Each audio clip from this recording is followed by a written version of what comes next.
Hello everyone, कैसे हैं आप सभी। उम्मीद करते हैं आप सभी स्वस्थ होंगे। आपके लिए सीटेट पेपर 2 साइंस का प्रीवियस ईयर क्वेश्चन पेपर लेकर आए हैं जो 21 फरवरी 2016 में ऑफलाइन शिफ्ट में पूछा गया था। इसके अलावा 2021 से जितने भी ऑनलाइन शिफ्ट में पेपर हुए हैं और रिसेंटली अभी जो अगस्त और जनवरी में पेपर हुए हैं, इन सभी के प्रैक्टिस सेट इस चैनल पे करवा दिए गए हैं। यदि आप चैनल पे नए हैं तो चैनल को सब्सक्राइब कर लीजिएगा। ऐसे ही डेली प्रैक्टिस सेट इस चैनल पे करवाए जाते हैं। तो चलिए शुरू करते हैं। आज का हमारा जो पहला प्रश्न है, पहले प्रश्न में पूछा है निम्नलिखित में से जीवाणुओं यानी बैक्टीरिया द्वारा फैलने वाले रोगों का समूह चुनिए। तो पहला ऑप्शन इसमें दिया है मलेरिया, पोलियो, मियादी बुखार। तो इसमें मलेरिया, पोलियो जो है मलेरिया प्लाज्मोडियम यानी प्रोटोजोइक है और पोलियो जो है विषाणु जनित है, तो इसलिए ये ऑप्शन हमारा कट जाएगा। नेक्स्ट ऑप्शन देख लेते हैं। नेक्स्ट ऑप्शन में दिया है छोटी माता दिया है, तो ये भी हमारा वायरल डिजीज है, तो ये भी हमारा कट जाएगा। थर्ड ऑप्शन में दिया है तपेदिक यानी ट्यूबरक्लोसिस, निमोनिया, मियादी बुखार, टाइफाइड यानी, तो ऑप्शन नंबर थर्ड इसका हमारा राइट आंसर हो जाएगा। और फोर्थ में छोटी माता पोलियो दे दिया था, तो ये वायरल डिजीज है, तो ये भी ऑप्शन कट जाएगा, तो ऑप्शन नंबर थर्ड हमारा राइट आंसर हो जाएगा। नेक्स्ट क्वेश्चन पे चलते हैं। नेक्स्ट क्वेश्चन में पूछा है नीचे दिए गए सूची फर्स्ट और सूची सेकंड पर विचार कीजिए, जिनमें सूची फर्स्ट में सूक्ष्म जीवों के नाम दिए गए हैं जिनसे वे संबंधित हैं। तो चलिए मिला लेते हैं इसको हम।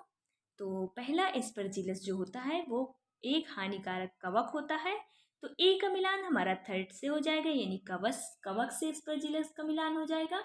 और लैक्टोबैसिलस का मिलान हमारा जीवाणु से हो जाएगा, यानी बी का ऑप्शन नंबर सेकेंड हमारा राइट आंसर हो जाएगा। और सी में पैरामीशियम दिया है, तो पैरामीशियम जो होता है वो प्रोटोजोआ है, तो ऑप्शन नंबर सी का मिलान हमारा फोर्थ से हो जाएगा। और स्पाइरोगाइरा को जो है वो शैवाल से मिला लेंगे, यानी स्पाइरोगाइरा क्या है वो शैवाल है, तो डी का मिलान हमारा फर्स्ट से हो जाएगा। तो थर्ड सेकेंड फोर्थ फर्स्ट हमारा ऑप्शन नंबर फर्स्ट में दिया है, इसलिए राइट आंसर इसका जो है फर्स्ट हो जाएगा।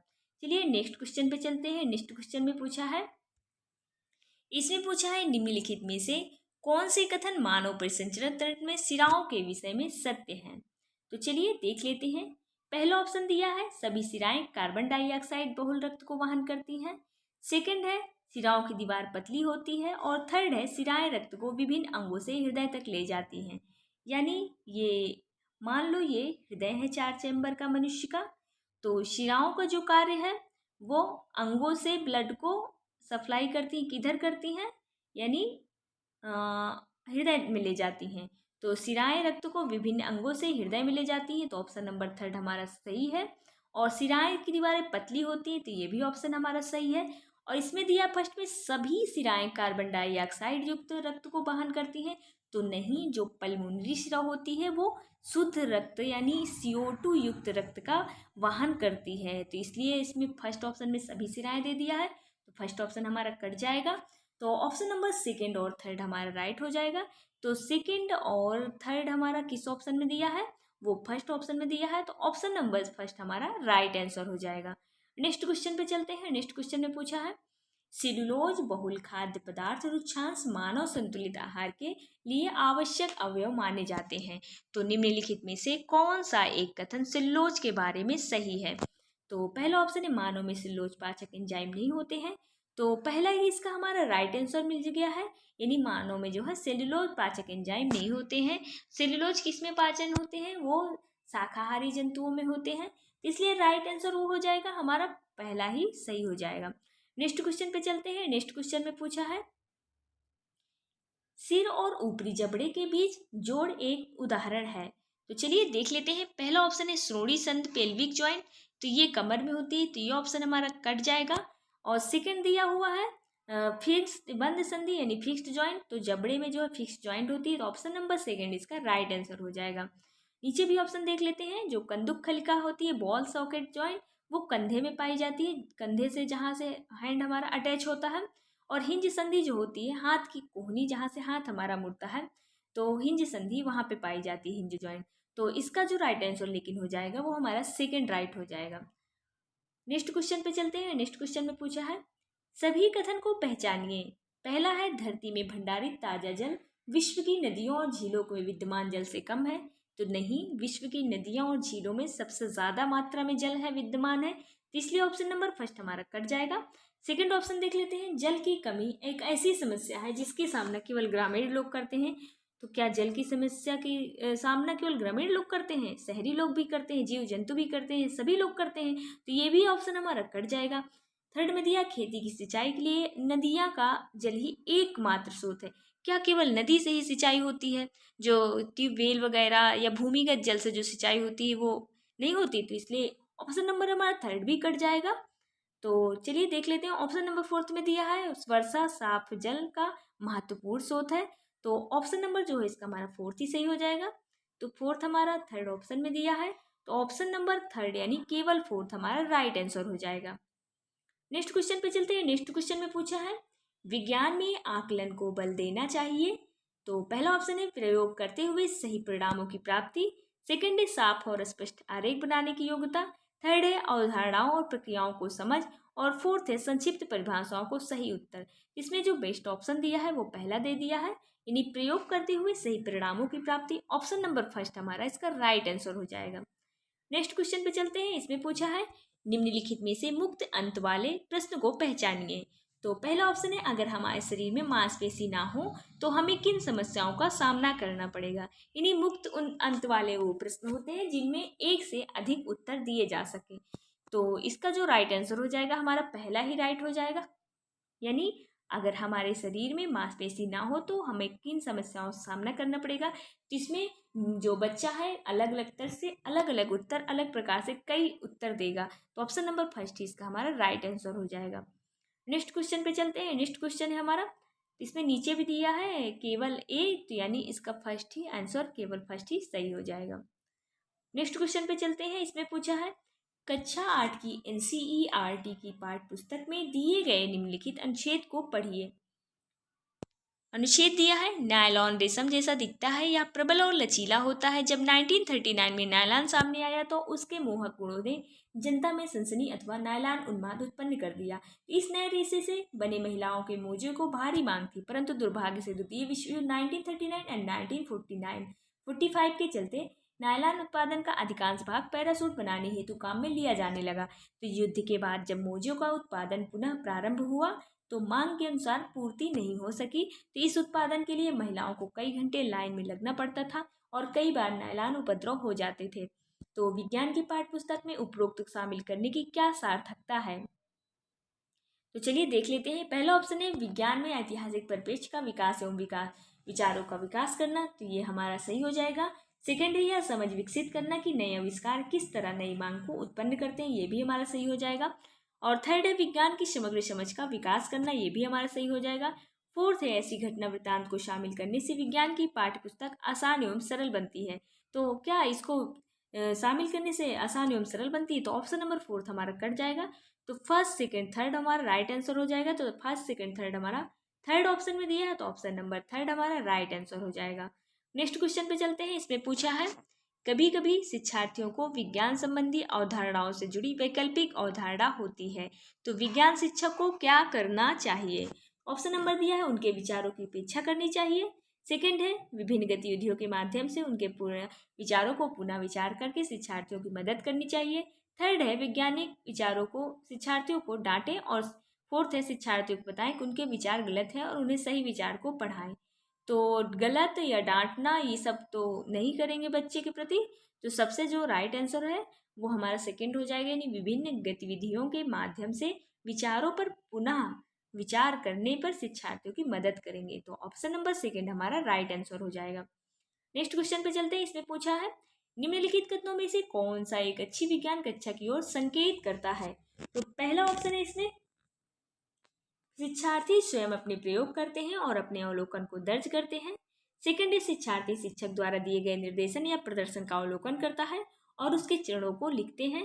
थर्ड है शिक्षार्थी अधिक प्रश्न पूछने के लिए स्वतंत्र है। फोर्थ है शिक्षक शिक्षण के लिए पाठ्य पुस्तक के साथ साथ विविध संसाधनों का उपयोग करता है। तो इसका हमारा जो सबसे बेस्ट ऑप्शन दिया है सेकंड और फोर्थ है, तो सेकंड और फोर्थ हमारा सेकंड ऑप्शन में दिया है, तो राइट आंसर जो है ऑप्शन नंबर सेकंड हमारा हो जाएगा इसका। नेक्स्ट क्वेश्चन पे चलते हैं। सोमिया अक्सर अपनी कक्षा 7 के विद्यार्थियों को क्षेत्र भ्रमण पर लेकर जाती है, तो इसका उद्देश्य क्या हो सकता है।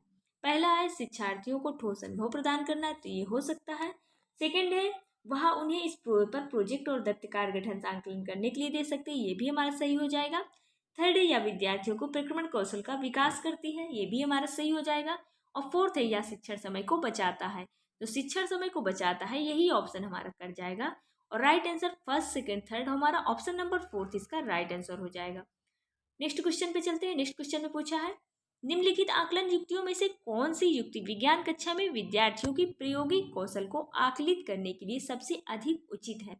तो सबसे पहले है जांच सूची यानी चेकलिस्ट, सेकेंड है अवधारणा प्रतिचित्रण, थर्ड है कागज पेंसिल परीक्षण और फोर्थ है प्रयोग अवलेखन।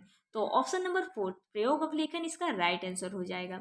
नेक्स्ट क्वेश्चन पे चलते हैं। नेक्स्ट क्वेश्चन में पूछा है पानी के नल को खोलिए, इसे पतली धार के लिए समायोजित कीजिए, किसी रिफिल को आवेशित कीजिए, इसे जल की धारा के निकट लाइए, प्रेक्षण कीजिए क्या होगा, इस गतिविधि की संक्षिप्त रिपोर्ट लिखिए, इस गतिविधि के माध्यम से शिक्षार्थियों विद्यार्थियों में विकसित कौशल क्या होंगे।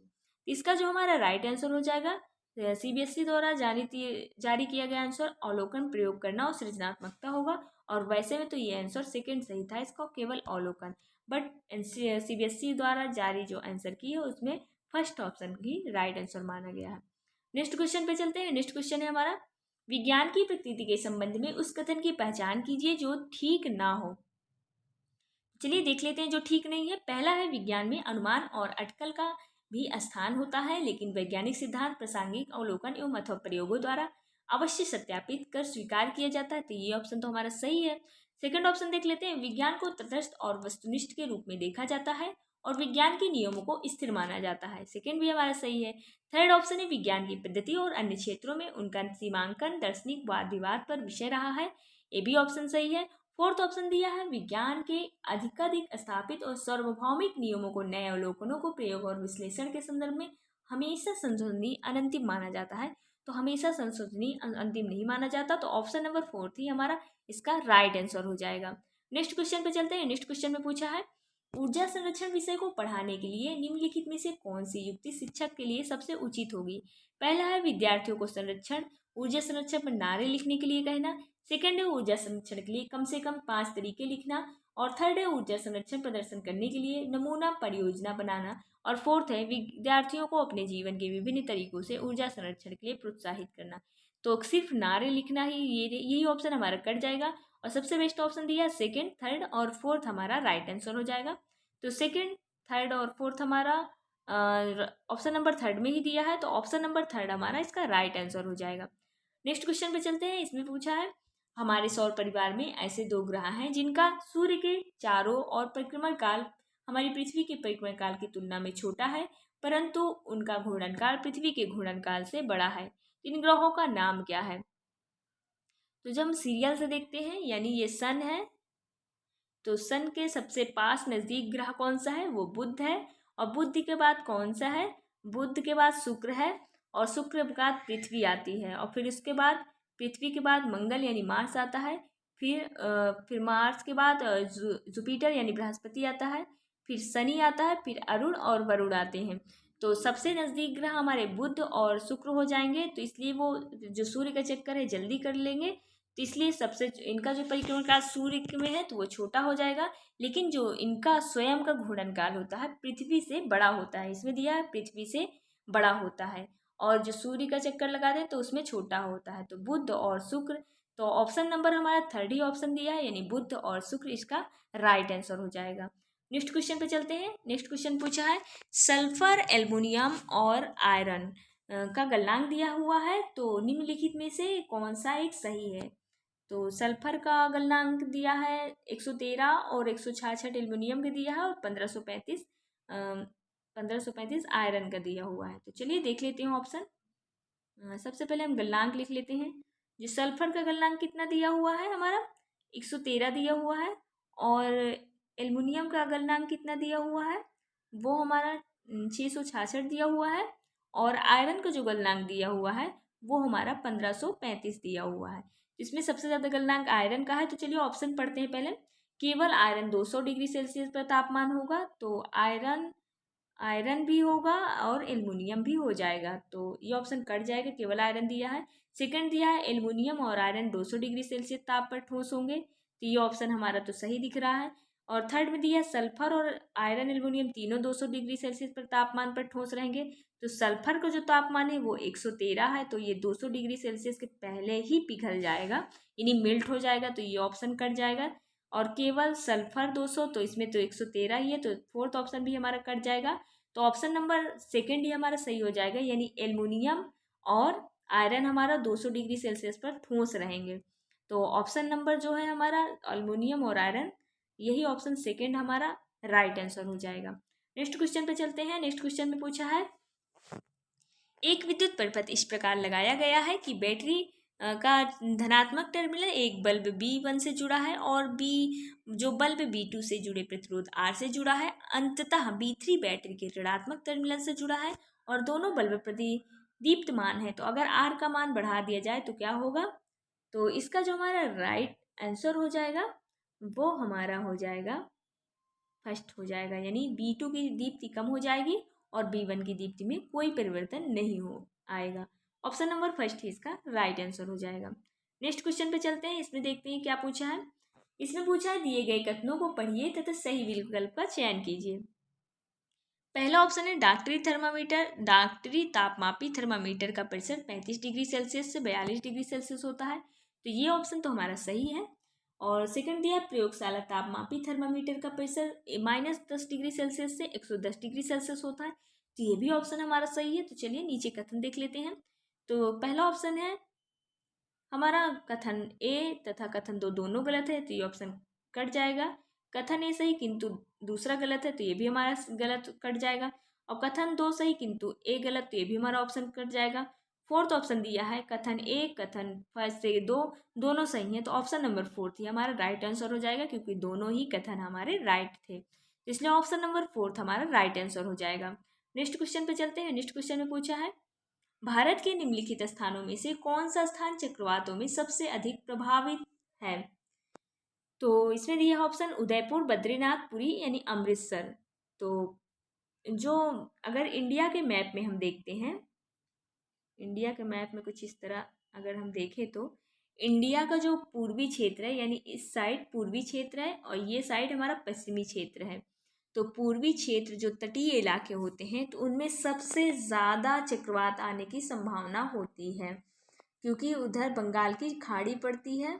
बंगाल की खाड़ी से उत्पन्न जो चक्रवात होता है और तटीय इलाकों में जाके टकरा जाता है, तो सबसे ज़्यादा पूर्वी क्षेत्र में ही चक्रवात आने के ज़्यादा चांसेस रहते हैं। तो पूर्वी क्षेत्र में से इसमें जो पुरी है, ये जो है पूर्वी क्षेत्र में आता है, यानी पूर्वी क्षेत्र इस साइड आएगा, यानी बंगाल की खाड़ी साइड। तो ऑप्शन नंबर थर्ड ही हमारा पूरी ऑप्शन राइट आंसर हो जाएगा। नेक्स्ट क्वेश्चन पे चलते हैं। इसमें पूछा हवा उष्मा के स्रोत के समीप गर्म हो जाती है तथा ऊपर उठ जाती है, तो हवा पार्श्व से आकर इसका स्थान ले लेती है, तो इस प्रकार हवा तेल हीटरों से भी गर्म होकर यह कौन सी प्रक्रिया होगी? तो जब जब कभी भी जिसमें अपने मालिक्यूल अपनी जगह गर्म होकर छोड़ देते हैं और उसकी जगह निम्न ताप वाले अणु आ जाते हैं, तो ये हमारा गैस और द्रव में होता है। तो ये हमारा जो ऑप्शन नंबर किस में हो जाएगा? संवहन में होता है, तो इसका जो राइट आंसर संवहन हो जाएगा। और फिर भी हम देख लेते हैं संचालन क्या होता है। संचालन जो होता है वो ठोस में होता है, और अपवाद में देखें तो मरकरी में भी संचालन होता है। तो इस संचालन में क्या होता है, अपने स्थान से जो कण है वो अपनी स्थान छोड़ते नहीं है, बल्कि अपने पास वाले स्थान को भी गर्म कर देते हैं। जैसे हम कोई बर्तन देखते हैं, उसका एक सिरा गर्म करते हैं तो दूसरा सिरा अपने आप ही गर्म हो जाता है, तो ये हमारा चालन विधि होगी। और विकिरण विधि में क्या होता है, इसमें किसी माध्यम की आवश्यकता नहीं होती है। इसमें जैसे सूर्य का प्रकाश जो होता है पृथ्वी तक आता है विद्युत चुंबकीय तरंगों द्वारा, तो ये विकिरण विधि के द्वारा आता है, तो इसलिए ऑप्शन नंबर जो विकिरण है ये सूर्य का प्रकाश इस विधि के द्वारा होता है, तो विकिरण विधि के द्वारा होता है, इसमें माध्यम की आवश्यकता नहीं होती है। और संचालन ठोसों में होता है, मरकरी अपवाद में है। और जो मॉलिक्यूल अपना स्थान छोड़ देते हैं और उसकी जगह निम्न अणु वाले उसका स्थान ले लेते हैं। जैसे जब हम जल को गर्म करते हैं तो वो गर्म होकर ऊपर उठता है और उसकी जगह जो ठंडे अणु है वो जगह ले लेते हैं, तो ये संवहन विधि द्वारा होता है। तो इसमें यही पूछा था, तो ऑप्शन नंबर फर्स्ट इसका राइट आंसर हो जाएगा। नेक्स्ट क्वेश्चन पे चलते हैं। नेक्स्ट क्वेश्चन में पूछा है, एक पुस्तक मेज के तल पर विश्राम की स्थिति में पड़ी है, तो इस पर लग रहे बल के बारे में निम्नलिखित में से कौन सा कथन सत्य है। तो इस पर एक संतुलित बलों का जोड़ा कार्य कर रहा है, तो ऑप्शन नंबर फर्स्ट ही इसका हमारा राइट आंसर हो जाएगा। नेक्स्ट क्वेश्चन पे चलते हैं। नेक्स्ट क्वेश्चन में पूछा है, नीचे दिए गए कथनों को पढ़िए तथा सही विकल्प का चुनाव कीजिए। तो पहला ऑप्शन है, भारी अनाजों से भूसा उसाई द्वारा अलग किया जाता है, तो ऑप्शन ए हमारा सही है। सेकेंड है, विभिन्न आकार के कणों के मिश्रण को चालन या निस्यंदन प्रक्रिया द्वारा अलग किया जाता है, तो सेकेंड ऑप्शन भी हमारा राइट आंसर है। चलिए देख लेते हैं। तो कथन ए कथन दो हमारा सत्य है, तो ये हमारा किसमें दिया हुआ है, इसमें से एक असत्य दे दिया, कट जाएगा, इसमें भी असत्य दे दिया है। तो कथन फर्स्ट और कथन सेकेंड हमारा दोनों सत्य है, तो ऑप्शन नंबर थर्ड ही हमारा राइट आंसर हो जाएगा। नेक्स्ट क्वेश्चन में चलते हैं। इसमें पूछा है, स्थिर अवस्था में द्रव होता है, तो स्थिर अवस्था में जो द्रव का होता है वो सभी दिशाओं में दबाव डालता है, तो ऑप्शन नंबर थर्ड इसका राइट आंसर हो जाएगा। नेक्स्ट क्वेश्चन पे चलते हैं। इसमें पूछा है, समतल दर्पण पर प्रतिबिंब बनने के संबंध में निम्नलिखित में से कौन से कथन सत्य हैं। तो समतल दर्पण जो होता है, मान लो ये एक समतल दर्पण है, तो समतल दर्पण में जो वस्तु होती है सदैव, मान लो ये वस्तु है, सदैव वस्तु वस्तु के बराबर बनती है, यानी जितनी बड़ी वस्तु रहेगी उतने बड़ा प्रतिबिंब बनेगा, और जितनी दूरी पे वस्तु रखी हुई है उतनी ही दूरी पे दर्पण के पीछे प्रतिबिंब भी बनेगा। तो यानी इसका जो आंसर होगा सीधा बनेगा और आभासी बनेगा और सदैव वस्तु के बराबर बनेगा। तो चलिए देख लेते हैं।